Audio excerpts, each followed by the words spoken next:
Norway has one of the biggest housing bubbles in Europe. This is a warning to all the people. When it bursts, the economy will have a huge recession. In 2017, I wrote a book about the bubble and 5 reasons why it may collapse. Reason number 2, and I quote, "Inflation picks up and the central bank is forced to raise rates. This happened last time the housing bubble burst in the 90s. Will the same thing happen again? It is possible. No matter what, this housing bubble will collapse." Why am I so sure it's a bubble? Well, look at this graph. This is an old graph. House prices in the capital, Oslo, has gone up 1086% since 1992 and 670% in all of the country. This is incredible. I'm not the only one who's warned about this housing bubble. 4 PhD economists all agreed about that Norway has a massive housing bubble. IMF warned Norway. Robert Schiller warned Norway. And he predicted the housing bubble in the US in 2008. 1086%. That is insane. How are Norwegian financing the increase so much in housing? Debt. Ton of debt. This is an article saying Norwegians are the most indebted people on earth. Read that again. Most indebted people on earth. And the whole world is saying that they're the richest people on earth. This bubble is so much larger than the housing bubble Norway experienced in the 1980s. Then the Norwegian house prices fell by 50%. Norwegian housing prices have only gone up since 1992, and that is something to worry about. We haven't had falling prices in 30 years. This is not a good sign. Our politicians aren't even worried about the rise in the prices. Now they have introduced one tax on second housing of 40%. ABC writes, "These measures are justified by a desire to reduce the tax favorably of investments in real estate. The hope is that investors in the place might channel the money to investments in business." I have learned most about economics from Jim Rogers, Peter Schiff, and the economists who correctly predict the housing bubble in 2008. My favorite investor is Jim Rogers. This is him talking about the housing bubble in the US in 2003. Because everybody has been taking money out of their houses. The new bubble is in housing in America. So if your house goes up 100%, you can take money out of the house and you spend it. So the reality is we have gone from a stock market bubble. Now we have a housing bubble, and when it breaks, whatever causes it to pop, then a lot of people are going to find out, oh my God, not only is my stocks down, my house is down too, and now what do I do? A lot of people have found out that they're not rich. Some of them are starting to find out they're poor. Some of them don't know yet how poor they are. There are people out there in America right now who are bankrupt but don't know it. This is Peter Schiff talking about the housing bubble in 2005, 2008. And he was correct, same as Jim Rogers. I think the U.S. economy is basically a bubble. I think we don't have a viable economy in that we don't produce, we consume, we don't save, we borrow. And right now the rest of the world is financing that extravagance. And I think it's going to come to an end. Whether it happens in the second half of this year, we don't know. Robert Schiller also predicted the bubble. This is what he said before it crashed. People think that they say home prices can never fall, and you ask them why, and they'll say, well, because they've never fallen since the Great Depression.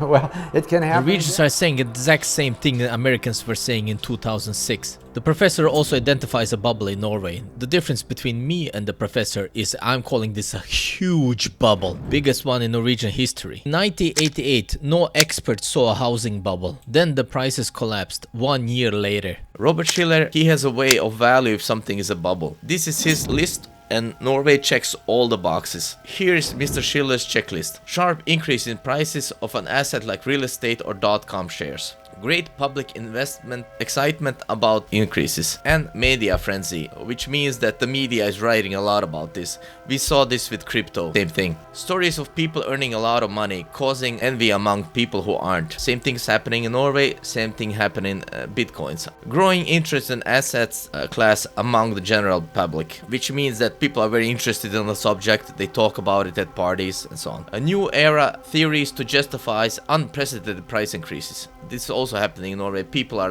have all sorts of arguments why the prices are justified, why they should go up, which they're not. It's a bubble, but this is what happens. A decline in lending standards. This has also happened in Norway. The central bank has set interest rates to 0. Banks have They've tried to like regulate to kind of stop lending, but the thing is, people are obsessed with buying housing in Norway. It's very hard to stop this when it's already started.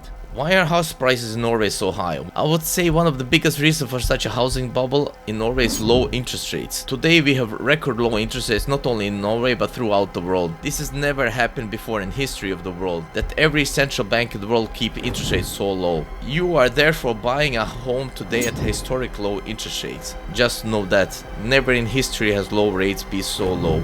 Here's a graph of the interest rates in Norway since 1980 to today. The central bank lowered the interest rates to a historic 0.5% on 17th of March 2016 and has kept them there until 2022, where it started to raise them. As the central bank continues to fight inflation, it's a matter of time before the bubble bursts. Currently, the rates are at almost 4%, a long way from inflation.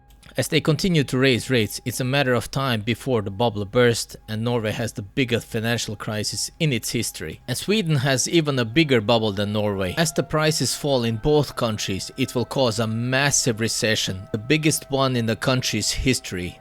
Just so you know, I'm not happy about this, I'm just trying to warn as many people as possible. There is no mean of avoiding a financial collapse of a boom brought about by credit expansion. This is what we've been doing, we've been expanding credit. Since we have held the rates at so low for so long, in the whole world, there's a massive housing bubbles everywhere in the world. Famous investor Jim Rogers explains a it big here. bear market in 2008 because of too much debt. Since 2008, the debt everywhere has skyrocketed all over the world. All over the world. So it's going to be a huge bear market next time around. I'm not trying to scare people. I just want people to do their homework, figure out what's going on, and be prepared. You just heard Jim Rogers say the debt has skyrocketed everywhere. Everywhere, and the next recession is gonna be the worst in 80 years. Since 2008, the debt everywhere has skyrocketed all over the world. All over the world. So it's going to be a huge bear market next time around. I'm not trying to scare people. I just want people to do their homework, figure out what's going on, and be prepared. Since Norwegian people have so much debt, the next recession is going to be really bad in Norway. Really bad. Sooner or later you have to raise rates because the market forces you to do so. So this is very serious stuff. Nothing to joke about. For instance, now in 2023, the central bank in Norway is trying to raise rates to stop inflation, which is the right thing to do. The problem is the Norwegians are the most indebted people in Europe.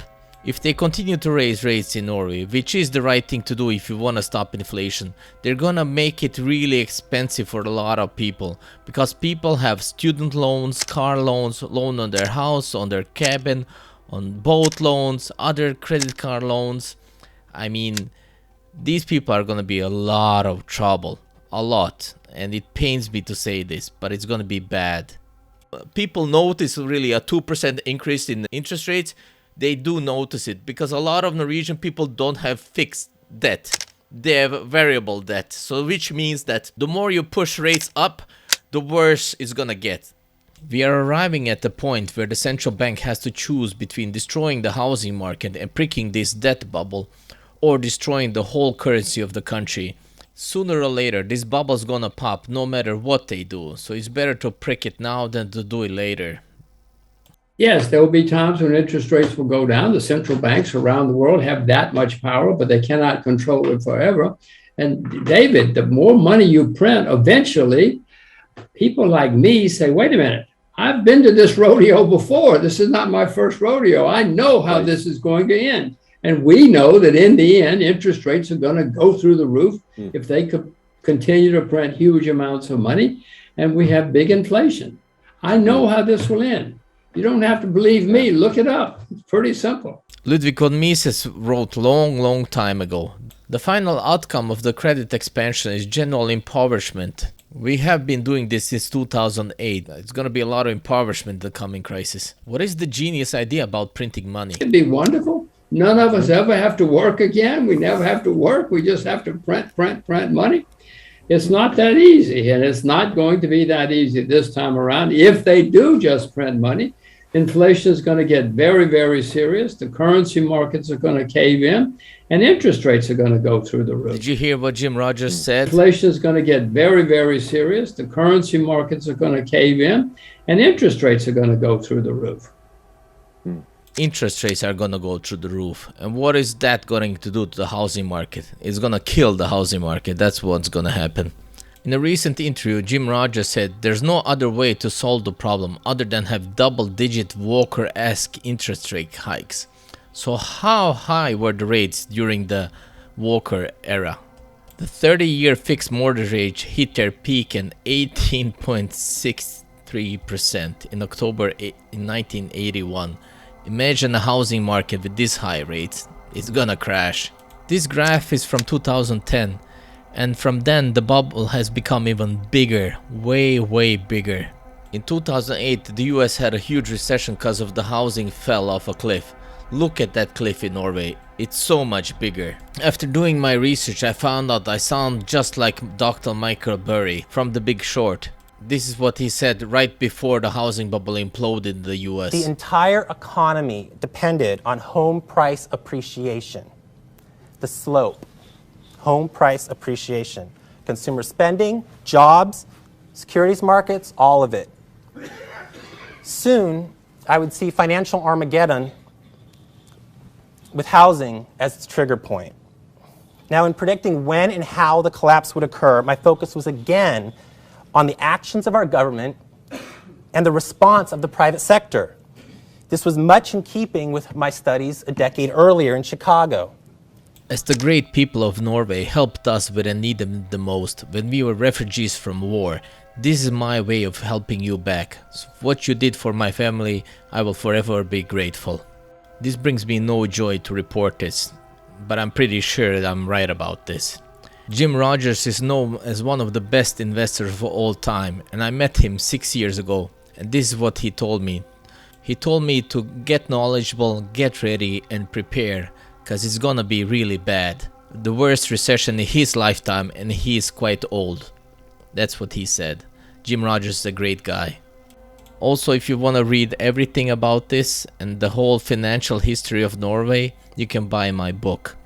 Norway has had housing bubbles before, and I go through them in the book, why they happened every time, how it happened, so you can learn. The best way to learn is from history, so you don't repeat it. I am convinced we're going to have a very serious recession in the foreseeable future. And if we do, you better know what you're doing because it's going to be bad.